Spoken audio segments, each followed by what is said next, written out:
What's going on, everybody? My name is George Khalife. Here with me today is James Beattie. You may have recalled James from the podcast we did not too long ago, the Let's Grab Coffee episode. James is a capital markets executive. Today, the title is a bit different. It's called Why Diversity Matters. Now, why is that important? Obviously, it's Pride Month. And I'll be the first to raise my hand and say, I don't know much about Pride Month. I don't know the details. I have a lot of friends that are in the LGBTQ community. But we wanted to context this video today to talk about things in a more broader context. So diversity in the more broader sense, why we should respect other people's ideologies, ways of living, their lifestyles. And so in this episode, we're hopefully going to learn a lot from James, his sort of mindset, perception, and insights. And it's going to be a fun time. James, thanks for doing this. You're welcome. Good to see you. See you too. So Pride Month, let's talk about it. I honestly just go all in. Tell me about it. Well, Pride Month is a big deal for Toronto, for the country, for the LBGT community. It's a great week. It's month. It's lots of fun. It traces its roots back to the Stonewall riots in New York City. Those riots were first a function of confrontation between the police and the LBGT community, and quite frankly, it was for the most part, it was between women of color that were trans women of color, and they were done with the overt police tactics that they were being subjected to. So we had the Stonewall riots, and subsequent to that, we've had, in the bath raids and many of those kind of things. So the element or the basis of Pride is rooted in protest. That being said, the community has progressed dramatically from those days. Still lots to be done, but dramatically. So now a lot of it's about fun and having fun. And if you look at the program, the Pride program, and you can go into pridetoronto.com and you can download the agenda, you can look at it, you can see that the programming is phenomenal. Great entertainers, great concerts, phenomenal events to attend, and they're all free. You can go down to Yonge and Dundas Square. You can go down to the Village, Church and Wellesley, and attend all kind of events that are social, fun. There's all kinds of activities for families. There's activities for those who are in recovery in the Clean and Sober program. There is, the whole month is leading up to the Pride Parade, which is on Sunday, the 26th. I should know that date, but it is on the Sunday. And then the day before that, we have the Dyke March, and the day before that, we have the Trans March. There's a fantastic, fun rally in the morning, on the Saturday morning. So there's all kinds of activities. You can go to the guide to get them. The point being that the entire community has been seeing a transformation in Pride. Obviously, last year's parade was interrupted by Black Lives Matter. And then subsequent to that, the annual general meeting was interrupted, and the agenda was altered and hijacked by a group who were claiming to represent the views of Black Lives Matter. So at the end of the day, the community is working through all of these issues, matters of confrontation, points of view. And I think the end of it is diversity matters because we are all different, and we all have to learn to build bridges amongst one another and to hear another person's voice. And that's so easy to say and so hard to do. To listen to somebody else talk about something that you vehemently disagree with, and then to try and put yourself in their position and try and understand a little bit about what they're saying, that's really tough to do. I think that's important on every member of the community, whether you're, regardless of your gender, regardless of your sexuality, regardless of your nationality, your cultural background, regardless. We're all individuals. I think that's what Pride is about, being an individual who is proud to be an individual and being able to just be that individual, regardless of what it is. Sure. You want to wear a tiara and walk down Yonge Street, you go right ahead. It would look good in your hair, by the way. Yeah, all right. I'm open to it. But James, obviously some people watching this, and I hope you accept these tough questions. I know you do, and that's why I want to do this. But one of the questions will say, okay, we embrace diversity, we're open, but how much is being open too much? What's the definitive line where being too open sort of has its negative consequences on the community, the socialization of children? And Mhm. Well, okay. So I think there are a number of societal norms that maybe you're asking about, public nudity, things of that sort. I'm of the view that public nudity and displays of affection are just part of life. You know, if you're in Europe, people are wearing clothes on the beach. They don't care. They just don't care. Why does it matter? If you're respectful, I mean, there are elements of affection that can be shown publicly. You know, sexual intimacy is not appropriate in a public forum. Yeah. If you have a private forum, do what you want to do. Protect yourself, but do what you want to do. So what is too much? I believe that it's all about common sense and common courtesy and understanding. Would you want to be the recipient of this behavior? So if you're watching and observing, would you be okay with it? If you're not okay with nudity, if you're not okay with public displays of affection, well, that's part of the parade. That's part of the elements of the parade. It always has been, and it's going to be there. But I can tell you, if I take my children to a beach in Europe, they are going to be seeing nude people, and they have. So let's all just get out and have some fun. That's it. And I want to ask you something too. With obviously this month being focused on the Pride and the parades that are happening and the daily activities, what really is the ultimate goal of these parades that sort of bring the community together, reinforce the purpose?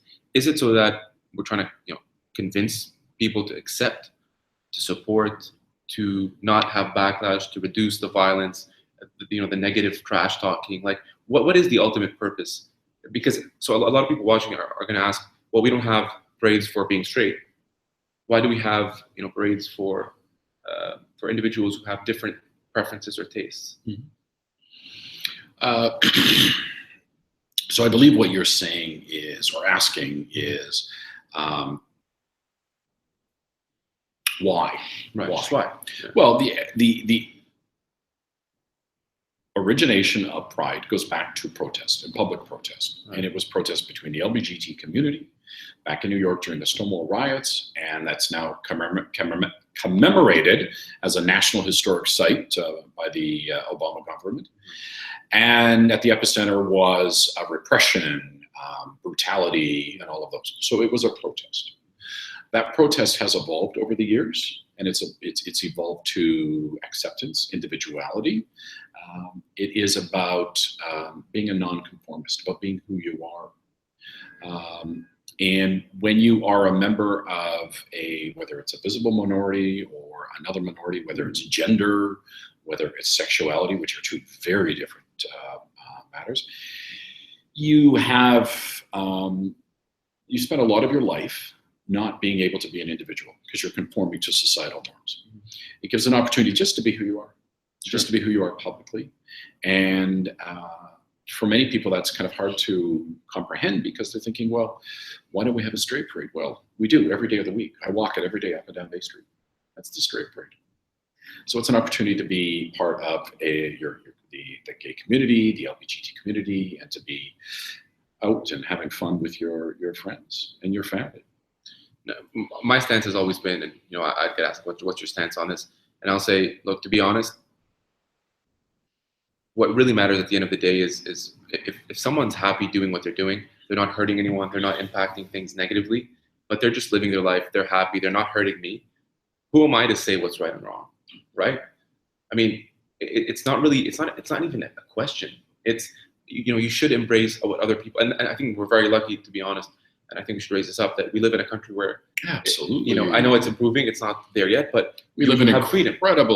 Incredibly tolerant country. That's right. If you look at what's going on in Chechnya, if you look at what's going on in Iran, in Iran, and all over the world, right. Persecution of LBGT community is crazy. Is an everyday event. In North America, we still have gay bashing. Women, trans women are abused and bashed all the time, to the point that they don't even bother reporting it. Right. Beaten, sexually assaulted. You know, they have an unemployment rate well over 85%. And as a community, they don't even report half of this anymore, right? Because nothing can be done, or nothing is done. And that's a bit of a broad statement. So, the end of the day,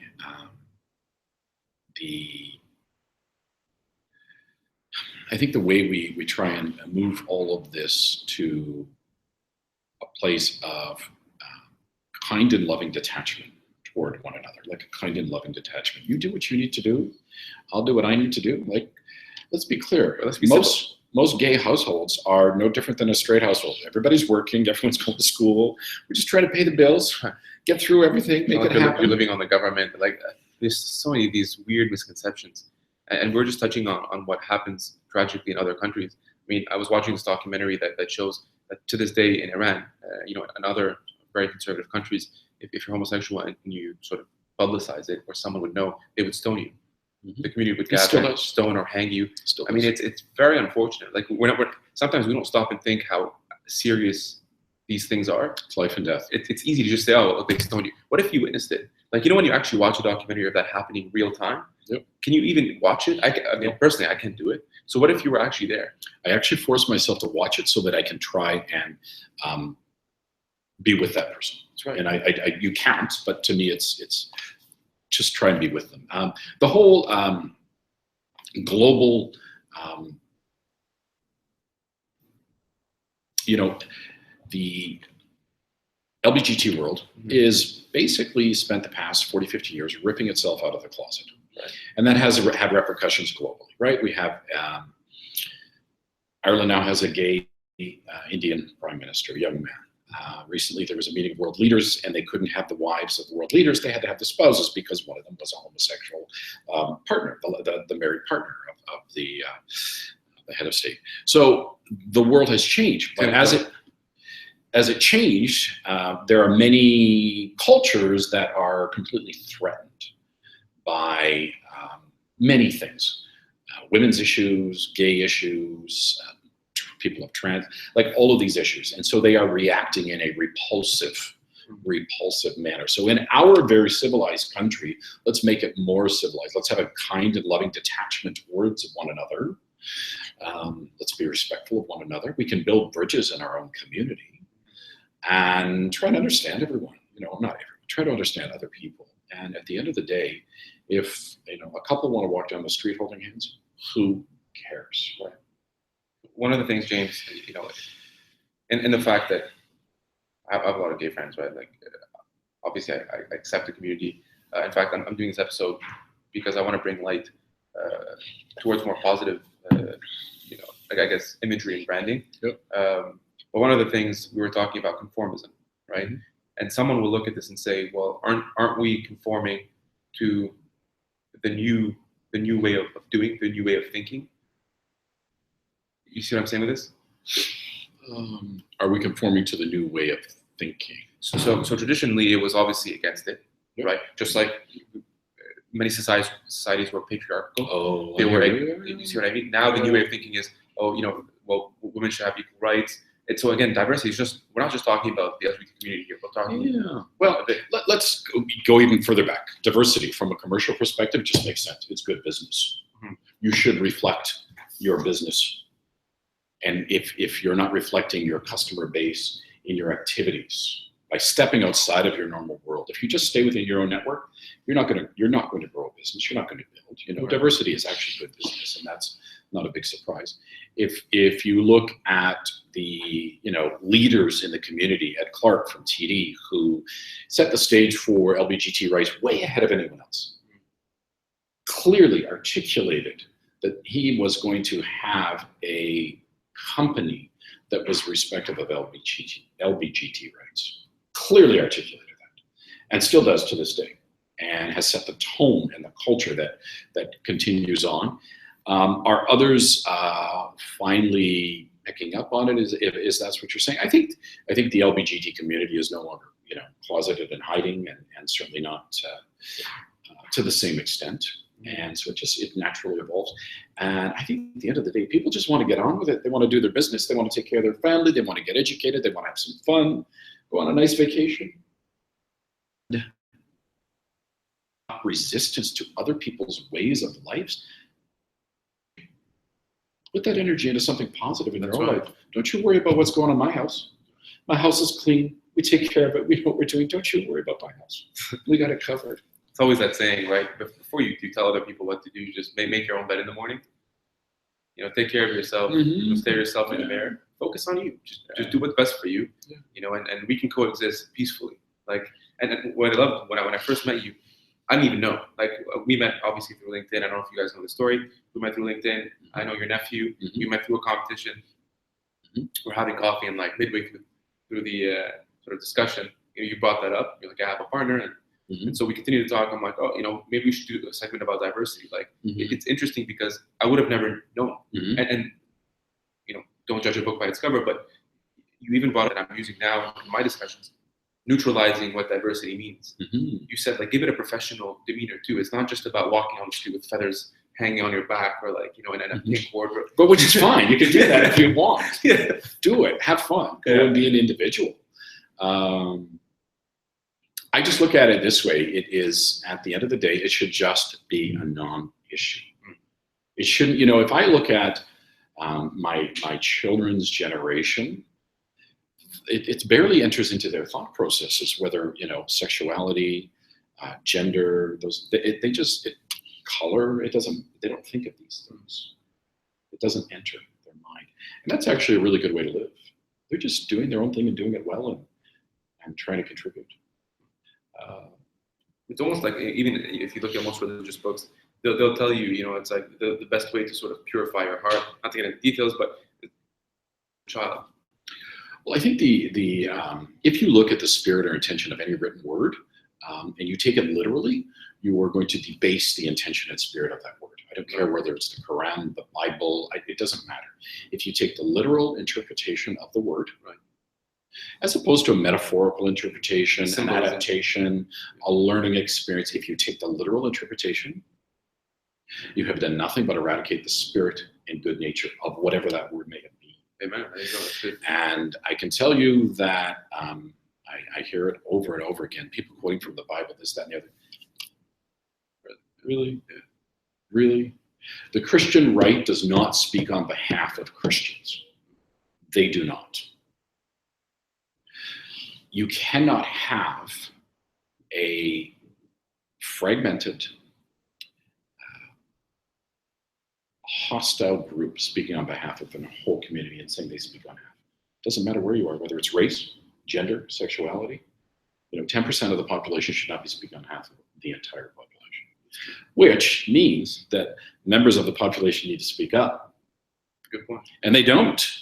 Yeah. How many men and women ranted about the outcome of the Pride Toronto annual general meeting, where the agenda of Black Lives Matter was put on the agenda at that meeting and voted on at that meeting. How many men and women that ranted about that through social media and publicly and all these others, how many actually paid the $10 membership, because that's all it is, filled out the membership form and sent it in? Not a lot, because they weren't there. I was one of 20 people that voted against it. So to me, it's about if you want your right or your views to be heard, then stand up and speak. What's funny too, James? I mean, I'm not gonna lie. When we first talked about having a segment about diversity, I was like, I was kind of iffy about it, even though I said yes at the moment. I just thought, what are people gonna think? What if they, what if they change their perceptions, right? And I come obviously from an Arab community, in Lebanon, predominantly Christian.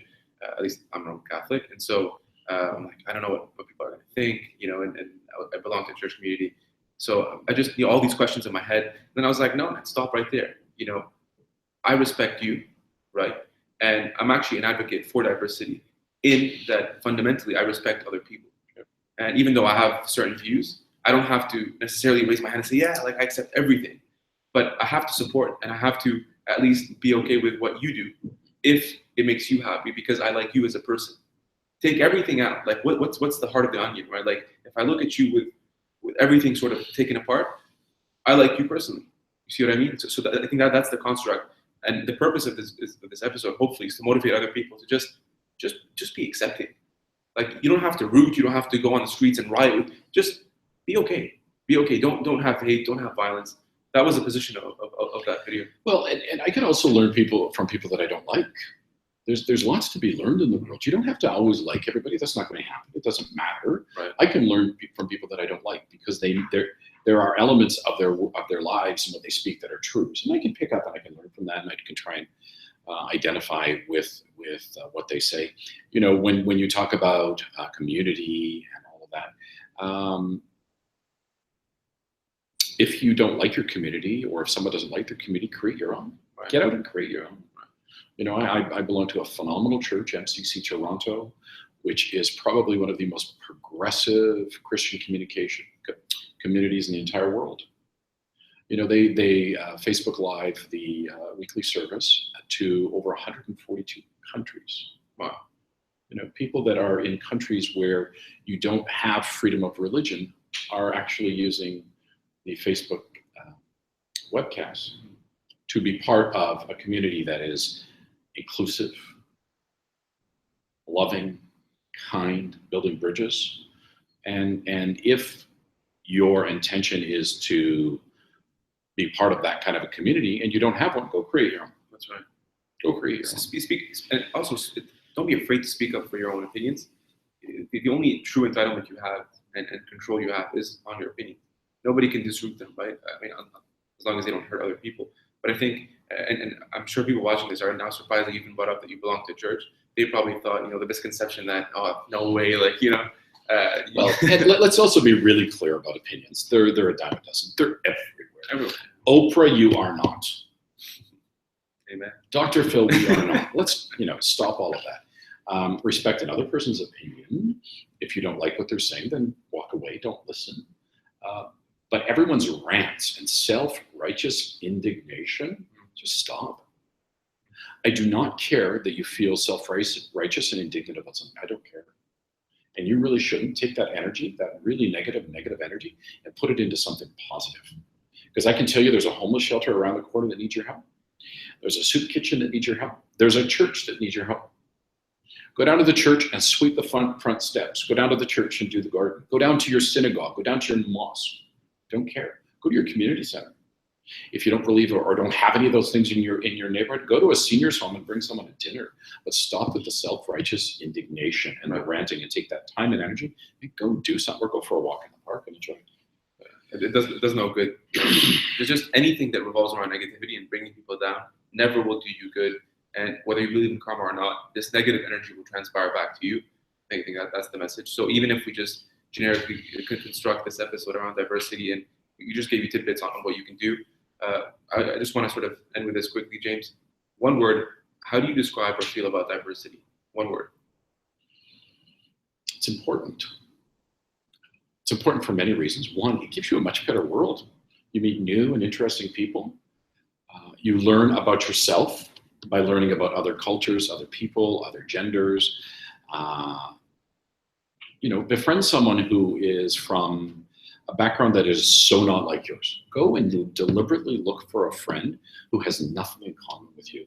And you're going to find out you have all kinds of stuff in common. Diversity is important because we live in an incredibly diverse country, and we will continue to live in a diverse country. And it's important. It gives you a better outlook on the world. It gives you a better outlook on your business. It gives you a better social life. Right. You're going to get invited to a lot better dinner parties with a lot different food. Yeah. So to me, it's important. And at the end of the day, go out and have some fun. That's right. Find some friends that you have nothing in common with, and make something in common with them. But it's so true. I just want to make this comment. You're saying that it adds a lot to your portfolio. I lived more than half of my life in Islam, like predominantly Islamic countries. I lived 10 years in Saudi, 2 years in Bahrain. Mm-hmm. I've made some of the best friendships in those countries with different sects of Islam and just awesome people. And I honestly it was a culture shock in the beginning.